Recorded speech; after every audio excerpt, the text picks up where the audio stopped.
In the grand arena of life, every man faces his own unique seasons, times of triumph, struggle, growth, and reflection. Your legacy is forged not just by the challenges you face, but by the quality of your thoughts and actions.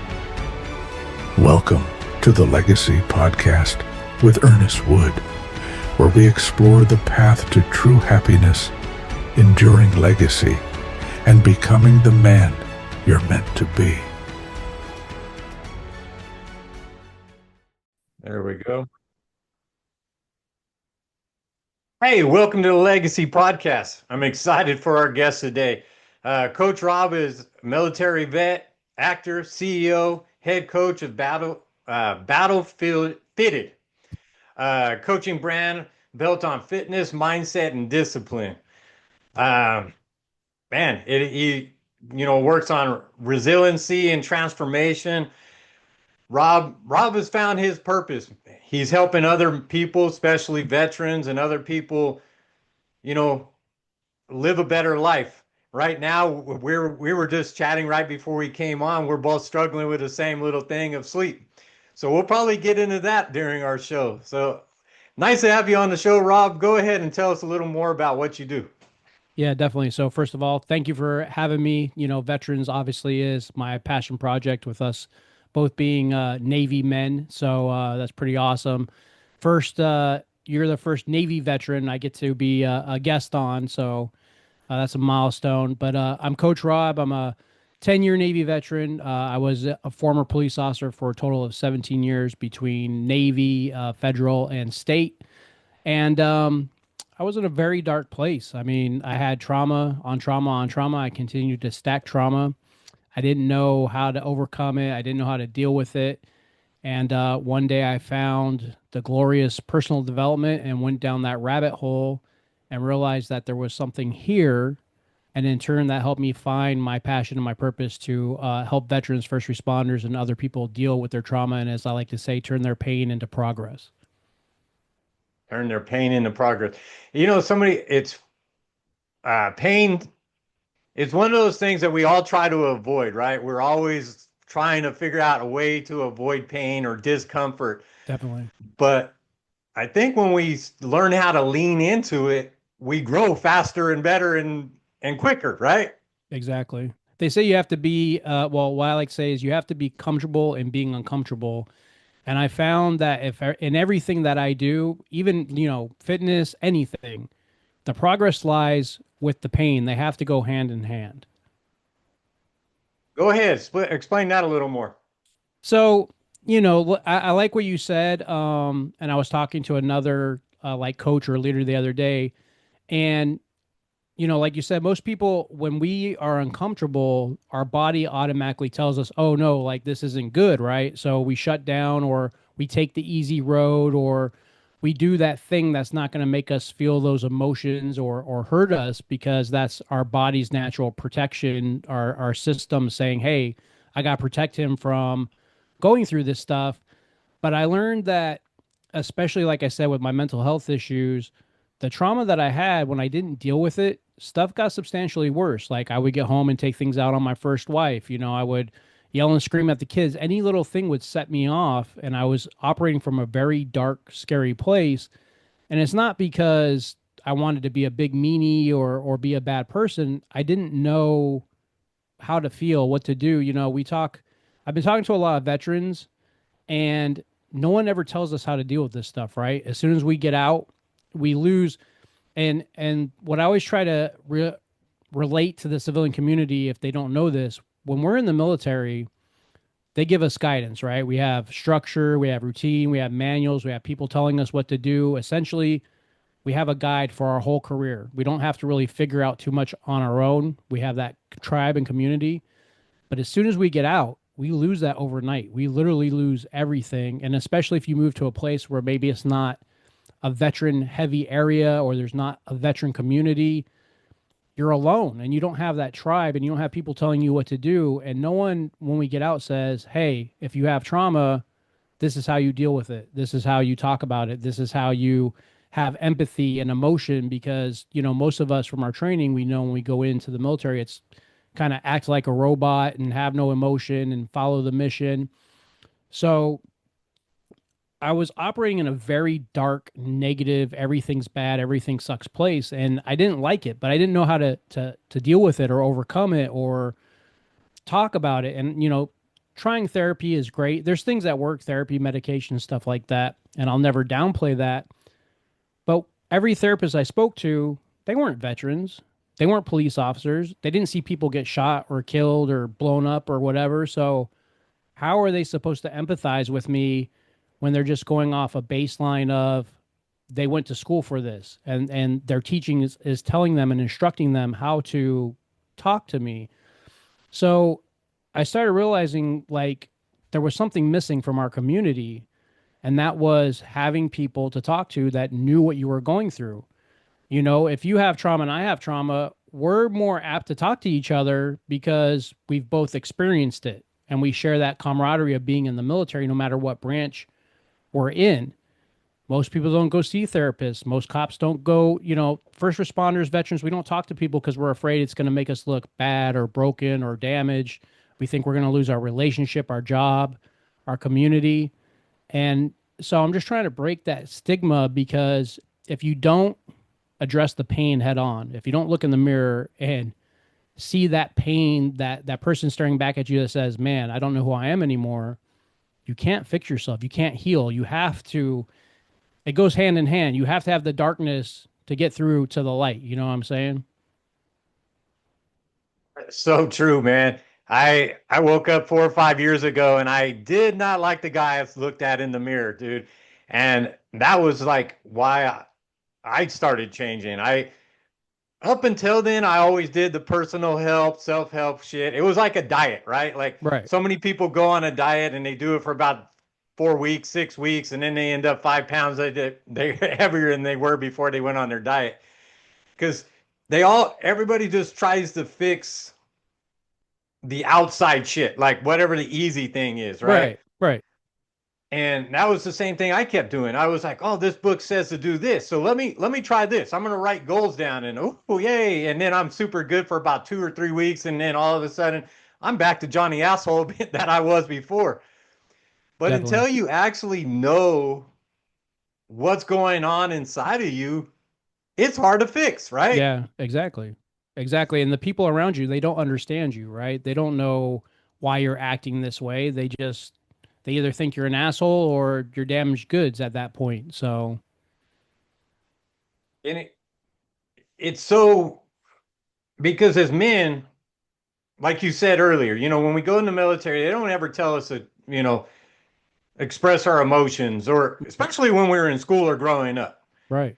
That was one of those things, like as a guy, no matter where you're at, you're kind of, don't be a little bitch, don't be a crybaby, suck it up. And then all of a sudden, then, we built that toxic masculinity or whatever, because we don't know how to express our emotions. And then it became bad just to be a man. And then now it's moving back, but it's good, dude, that have people and men out there sticking up for men and giving men a place to go express those emotions without being judged. And I think, and I agree with that 100%. I think part of the problem is like for guys like me and you, with how we were brought up, like you said, we weren't taught. My father didn't say like it's okay to cry, or my father really never showed me emotion. I don't remember him hug until recently. Now that he's like really older, he never hugged me. He never said I love you. He just expected me to toe the line and do what he said. Um, and then as you grow up or as we're getting older, we're finding out, oh shit, maybe that wasn't the right answer. So now what? So me as a father myself, I try to teach my kids differently and tell them like, look, if you're hurting, talk to somebody. If you need help, talk to someone, talk to your dad, talk to whoever you need to, because your emotions are important, and, words do have meaning. And if you don't deal with those things, you can't grow. Like you have to, once again, you have to have that darkness. You have to be able to look that shit dead in the eye and say, look, this sucks. I know it sucks. I'm going to be in this sucky environment for a while, but it's not going to defeat me. And if I want to overcome it and be better, I have to address this issue that's in my life. You have to learn to embrace the suck, right? Exactly.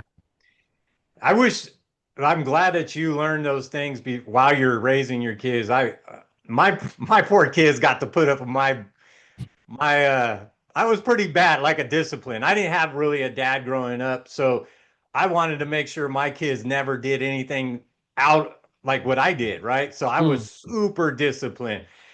And I was like not to a point of beating them or anything like that, but like they weren't allowed to make mistakes.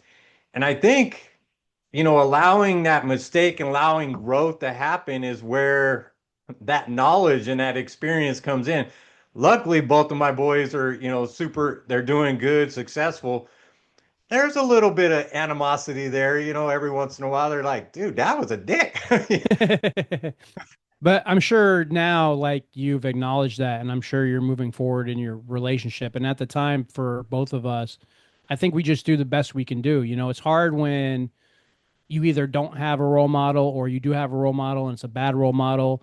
And even for me, I had to say, man, I'm going to tell my kids I love them. I'm going to tuck them into bed. I'm going to, read them the bedtime stories. I'm going to say, hey, if you need me, I'm always here. So I had to make that decision to change. And I think as men, we have to lead by example, right? Like if we don't like how we grew up, if we don't like something around us, the people around us, whatever's in our inner circle, then we have a job, we have a duty to change that. If we don't try to be better, what's that going to mean for future generations and our kids, and especially our kids if they get married or have kids or whatever? So we have to break that cycle.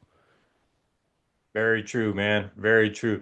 So when you're working with a guy, like what is the first thing that you start working with a guy about? So Like, when I coach anybody, I have a three pillar system. I build complete systems with how I coach. Like you said, you have to kind of deal with everything, a whole holistic approach. It's not just one thing, right? So my first pillar, the biggest, most important thing in my coaching is fitness. I look at fitness first, and that fitness includes your nutrition, your overall health, what you eat, how you view yourself.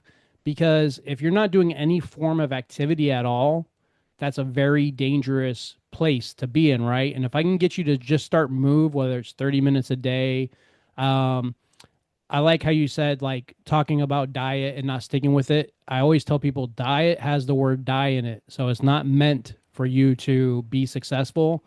And even when I coach my clients on the nutrition part, I don't immediately start like taking foods away. I just tell them to cut back. We know as Americans that our biggest problem is overconsumption. So the two simplest things, if you just walk every day for like 30 minutes and you stop over consuming and cramming food in your pie hole, those two things right there make an amazing amount of change, and it's simple and anybody can do that. Now after the fitness and nutrition, that's when I go into the mindset, practicing gratitude, the meditation, the breathing, like we kind of talked about, whether it's box breathing or just deep breathing. If you're spiritual or not, whether you pray or not, uh, journaling, goal setting. And I found that in the personal development realm, when I work with these people, once I get to the mindset part and I get them to start focusing on a goal, and I mean realistic goals, nothing crazy. We want obtainable goals that are easy for us to reach. That starts to shift their perspective and they start to feel better. They start to look better from the fitness and they start to feel better from the nutrition. And then the last part, giving them the discipline, because at the end of the day, I don't want to work with clients forever. I want them to be able to be self-sufficient and take care of themselves. So fitness, mindset, discipline, that's the three. I feel like that covers a complete holistic approach to everything. And then it's up to the person that I speak with or talk with, whether it's in one-on-one coaching or small group coaching, if they do want to talk about their trauma and how much they want to share with me. But once again, being the guy that went through what he went through, I'm usually more, I'm easier to talk to than a therapist. Obviously, I'm not going to judge you. I'm not going to call your work and say, hey, this guy's cuckoo bananas, take his job. So that's my three pillars. So very interesting. That's when I work with men, that the fitness to me is like the most, like that has to be in place. Like my thing is Definitely. you have to have sleep, you have to have your breathing right, your nutrition, your hydration, and your movement. Like Right. once you get those going, kind of like you said, man, and then you can fix everything else. Because if your brain's not working right, because you're not getting any blood flow, and your fat ass is just sitting on the couch all day, I'm not judging, but in I general, am. right? In general, uh, I mean, just the numbers out there prove what, there is too many people doing nothing. It it is so it's what's the right word? It's not simple, but it's easy, right? Right. It's a low Because barrier to entry. Anybody can, you can just walk. Like, and I tell everybody, they're like, oh, well, what should I do? Right. And I think the problem is, especially social media is such a good thing, but it's such a bad thing as well.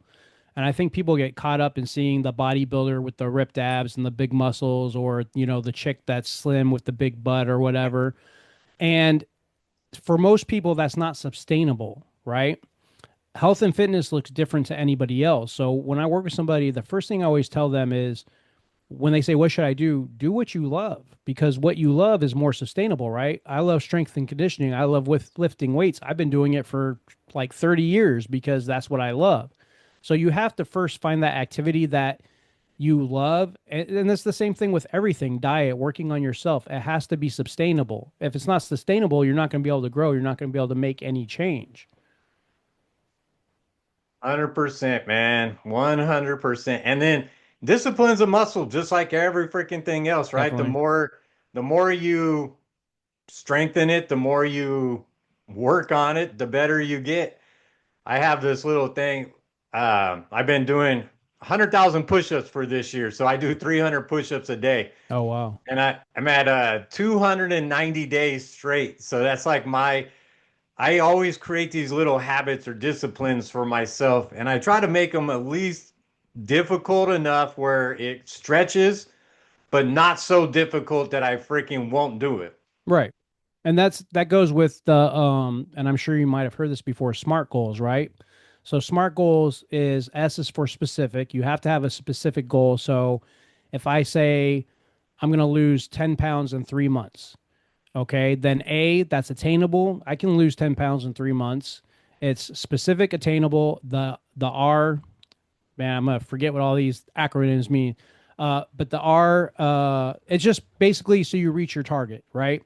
If I create a goal with a client, I'm not going to tell them you need to lose 50 pounds in 20 days. It's not realistic. It sets people up for failure. You have to have small wins across the board, right? Everybody just has to be 1% better every day. And then you stack those wins to get to your end result. So, and I like that. There's a guy on my LinkedIn I connected with. And he's a veteran and a police officer as well. And he's doing a 44-hour workout straight to raise money for one of his nonprofits, and just to build mental resilience. And like you said, motivation, it's bullshit, right? If we rely on motivation, if I relied on motivation, nothing, and I mean nothing, would ever get done, especially as a veteran with mental health issues. But consistency equals discipline, and discipline equals progress. So when you're consistent, and we know, it takes like 14 days to break a bad habit, I believe, but it also takes 14 days to create good habits. So if you can stick with something for like 2 weeks, and then do it for another 2 weeks, and then do it for another, before you know it, you did it for a month, then that month becomes 2 months. Once again, small wins. I think the problem is everybody wants to see results now. They want things now. We've created this society of instant gratification, and anything worth doing takes time. Yeah, our attention span's less than a freaking goldfish now. So like, which is crazy when you think about that shit. It Like is. It is. 6 seconds. I don't even know. It's like I think it's 6 seconds. And like you said, instant gratification, because we talked about it. It's not hard to make these changes, but it's hard to stick with them. Like there's that saying that good habits are hard to keep but easy to live with, and bad Mm, habits are easy to keep but hard to live with, right? right. And so many of us, we spend 30, 40, 50 years piling up all these shitty habits, And then all of a sudden we think we're going to break that crap overnight. And it doesn't Dude, happen. it took you a long ass time to be where you're at. So give it a little time to get back to, where you want to go. It took me 18 years of my first marriage that, yeah, it takes two to tango, so to speak. And there was things she didn't give me in our marriage, but I destroyed that marriage, essentially. I mean, with my mental health issues, I destroyed that marriage. And she would say, I don't know how to help you. And then the difference is my wife now, she says, how can I help you? And that's a huge difference. But it took me 18 years of a failed marriage and then 7 years in my new relationship of saying, oh crap, I need to change. Like, I have to break the cycle. How do I do that? And it definitely it did not happen overnight. And I still have bad days occasionally, but I stack more good days than bad days. So That's the thing that people need to realize. None of us are going to be freaking perfect about any of right. this shit. Like, you could be the best looking dude, best in shape woman, whatever it is, you're going to still have some shitty days where you're going to eat some crap. You're going to feel like crap. You're not going to do what you want to do. You said it earlier, like being disciplined. Tony Horton, which was like the most fittest man in America for a little while, right? He did that P90X and Yeah, yeah, yeah. all kinds of stuff. Dude, he talks about it. He says 70% of the time he hated going to the gym. Yeah, So definitely.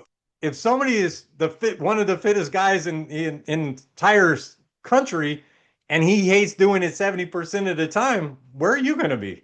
Yeah, you have to take those things that are going to improve your life and you have to make them non-negotiables, right? So for me, going to the gym first thing in the morning is a non-negotiable.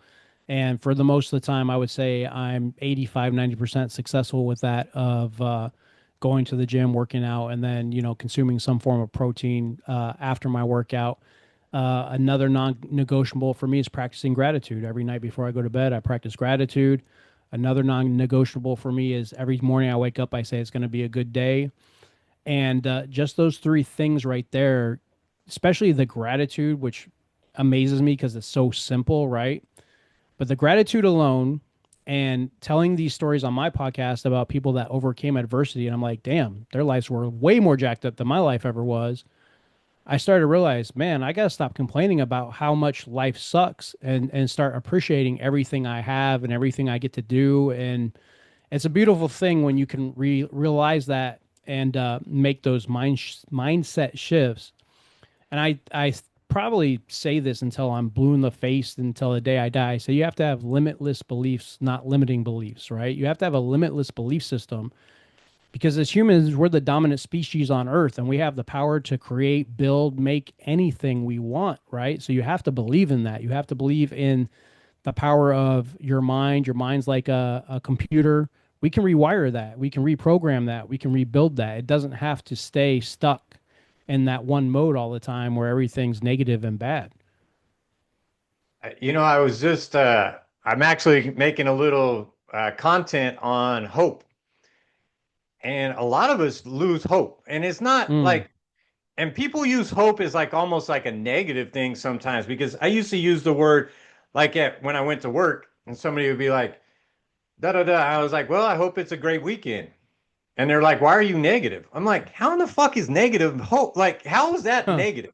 Yeah. But it's just that perspective of the word though, because I think people just have turned it almost negative, right? Yeah. Because so many of us lost hope because when you don't have control of your life and control of your mind and control of the thing, you really don't have the hope. But when you have hope, there's nothing that you can't get to. It's like Definitely. like you just said, walking, it's like walking in faith or walking in fear. Right. Which one? Well, you might have heard this before, and there's that saying, choose your hard, right? So choose your hard. Are you going to choose your hard by sitting on the couch binging Netflix and then, you have diabetes, a heart attack, you're overweight, you can't button your pants, you can't touch your toes?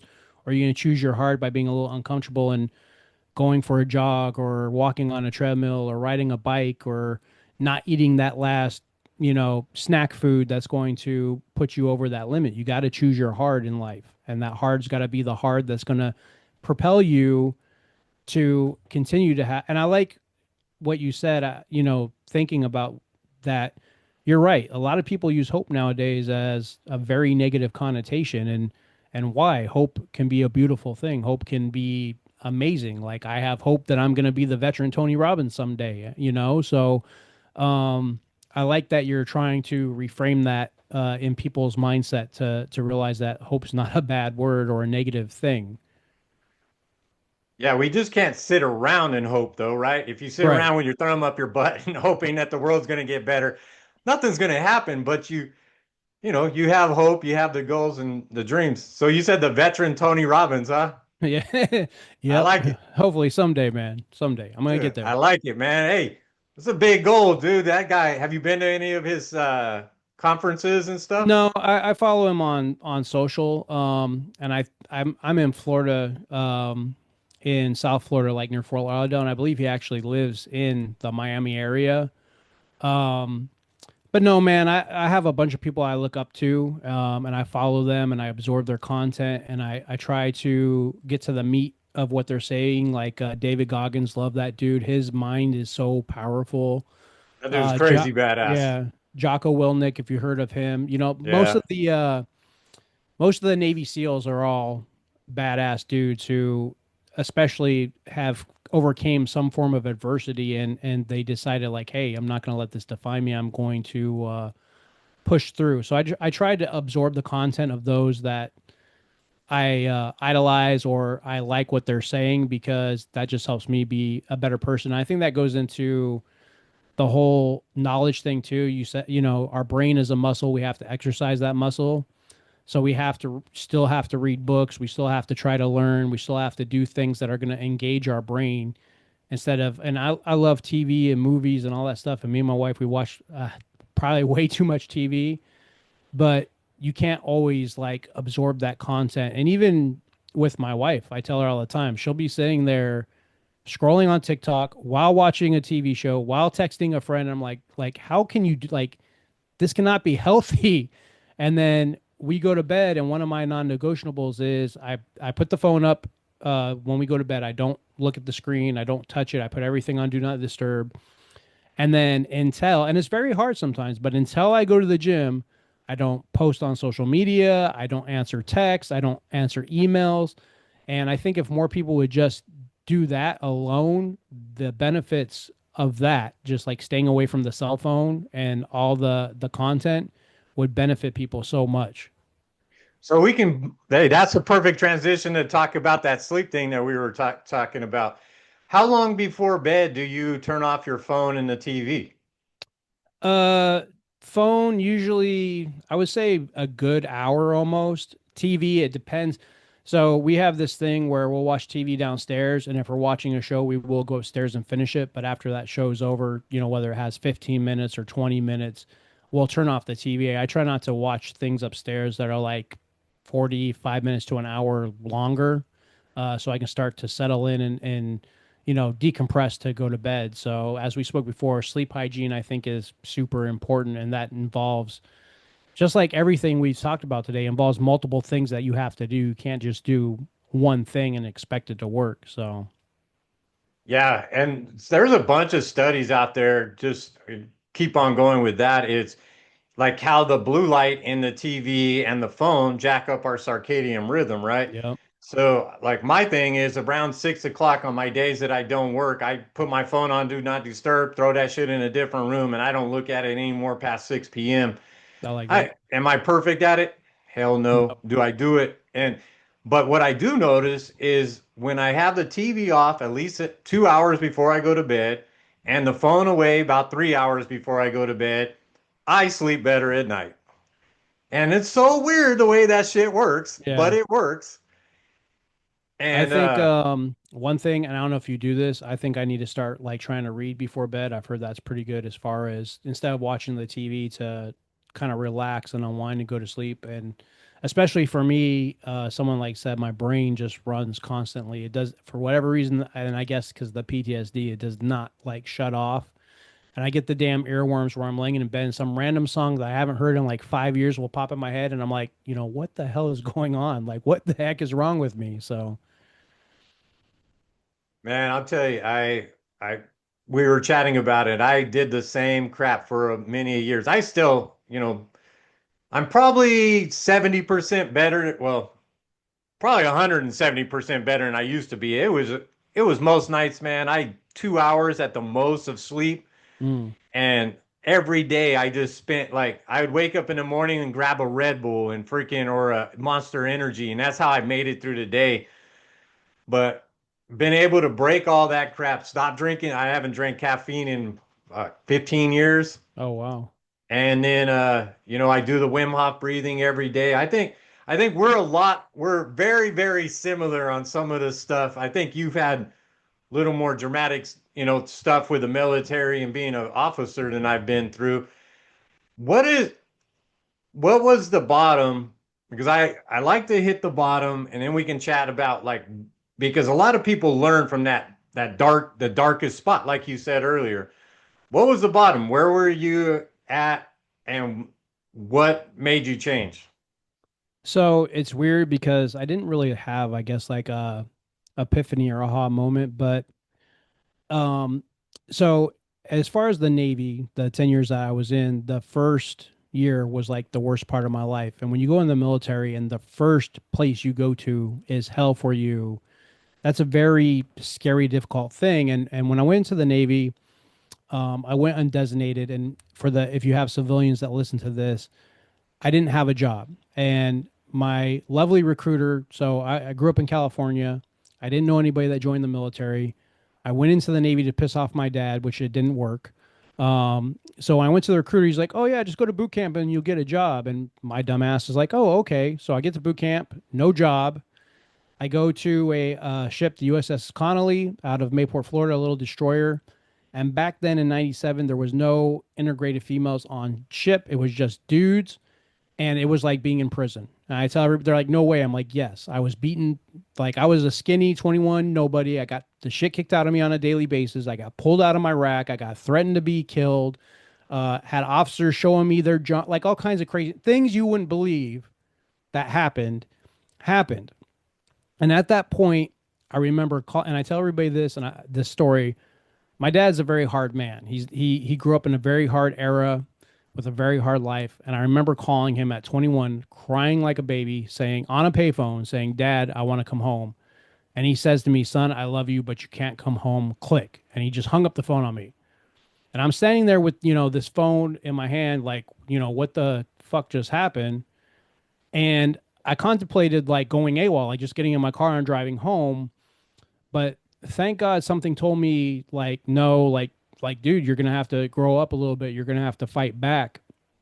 And that's when I started prioritizing like weightlifting and fitness. I'm like, I'm in jail. If I'm gonna be, keep from getting my ass kicked, I'm gonna have to be a bigger guy. And I started lifting weights and I started eating the protein and getting a little muscle and started like protecting myself and getting in people's face when they got in my face. So like I had to change my mindset completely from a flight mode.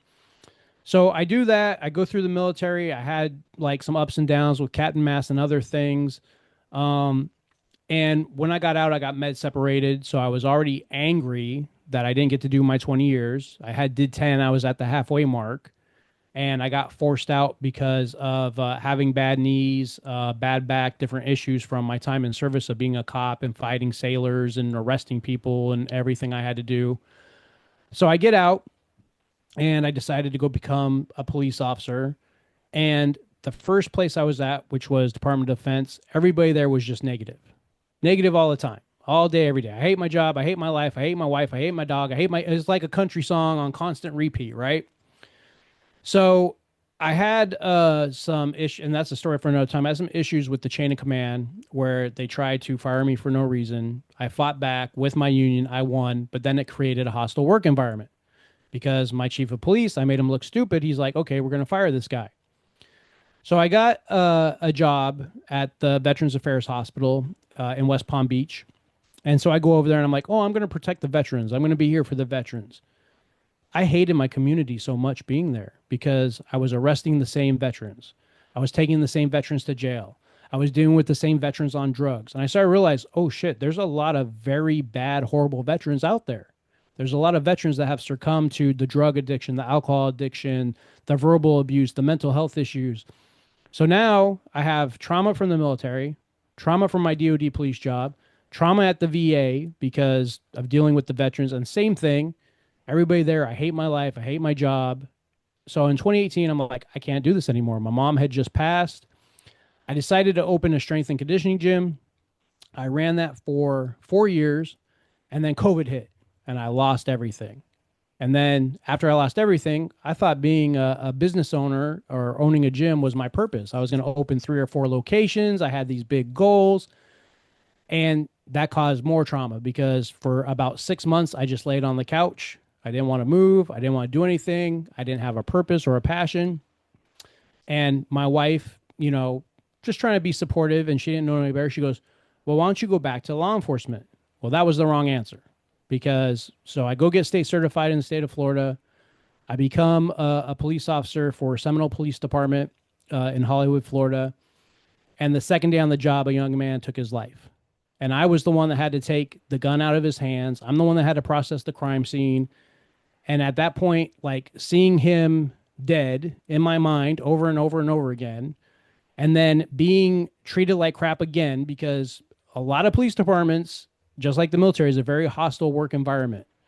And especially as an older man, they wanted a rookie who would toe the line and, do exactly what they said.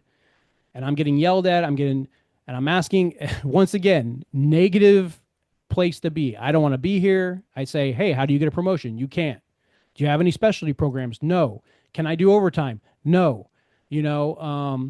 So the straw that broke the camel's back is I was sitting in the command, and I was typing up my police report from like a traffic accident or something. I had like 3 reports. And when you're a police officer in the state of Florida, you don't get to go home until those reports are closed out. And so a call came over the radio. I was due to leave like maybe 5 minutes early because I had to drive an hour to pick up my son. It was my weekend. And my field training officer was like, yeah, no worries. So a call comes over the radio, and he's like, it's a traffic accident. And they called a different unit, another guy that was training. And my field training officer looks at me and goes, are we going to take that call? And all I said to the guy was, no, I have to go get my son. I have to close out these reports. Dude goes off on me. F you. You don't talk to me that way. We're taking this. I wasn't rude. I was always respectful and professional. We're taking this call. Well, because of that, I wasn't able to pick up my son for the weekend. I didn't get home till late at night.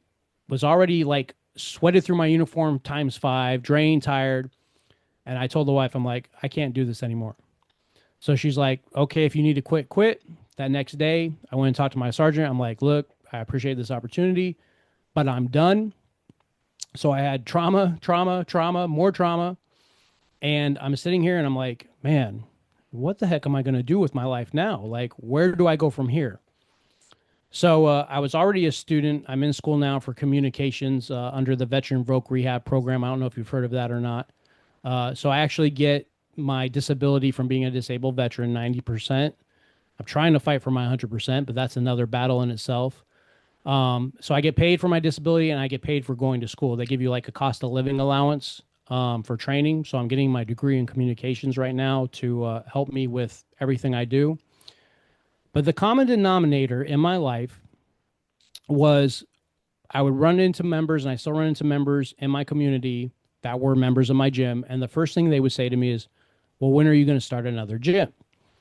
But the second thing they would say to me is, we never met a coach like you. We never met someone that speaks like you. We never met someone that cared like you.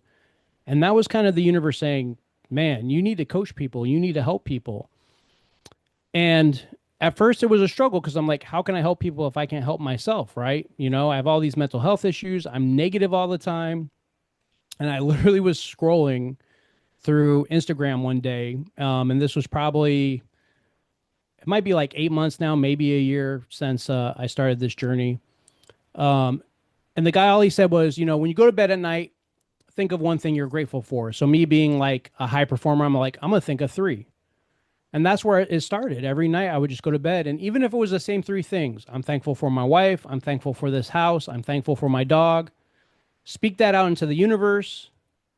Take some nice relaxing breaths. Sit in silence for a little bit. Wake up and say it's going to be a good day. Now, initially with my mental health, I'd have to say it like 5,000 times, right? Like, it's going to be a good day. It's going to be a good day. It's going to be a good day. But what started to happen is I learned that the importance of the emotional regulation, right? And the importance of, I was the kind of guy, you cut me off, I'm flipping out. You get in my personal space, I'm flipping out. You mess up my food order, I'm flipping out. Like everything was just so bad, right? And I'll end with this story. So when I first met my current wife, we've been married for a year now, together for 8 years. When I moved into her apartment, I was supposed to go to Tampa from where I'm at, 4-hour ride, to see my parents for Christmas. And I was supposed to pick up my kids. I left my wallet in a Publix. And I flipped out. I threw what I call an adult temper tantrum, right? I'm yelling, I'm screaming, I'm throwing things, I'm trying to put my hand through a wall, all over just leaving my wallet at a store. And I ended up getting my wallet back with no repercussions, nothing. And my wife said then, she's like, man, this is a red flag. I don't know, like, if I should stay with this guy. This is scary, you know, a big 6'3", 230-pound man yelling and screaming. Like, that's not appropriate. So about 4 months ago, we go to Cheesecake Factory for date night, and I leave my wallet in the restaurant. And I get home, I'm like, babe, I think I forgot my wallet. And she's freaking out, right? And I guess she's freaking out because she figures I'm going to freak out. And I didn't care. It didn't bug me. It didn't even, I'm like, whatever. She's like, you're not mad? You have all your stuff in there? I'm like, it's replaceable. And she literally like dropped her jaw on the floor like a cartoon character. And she looks at me and goes, where in the world is my husband?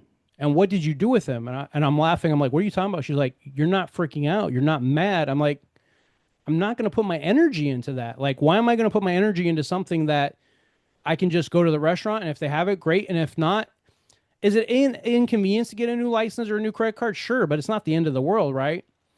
So one thing I like to do when I tell people is you have to have that emotional regulation. You have to decide, what are you going to put your energy in? Are you going to put it into shit that doesn't matter, like getting cut off or getting yelled at work, or you're going to put it into that being in shape, being the best version of yourself, being a good parent, father, husband. So that was kind of like my epiphany of from the darkness to now, where I'm like, man, like life is great. I love everything that I do.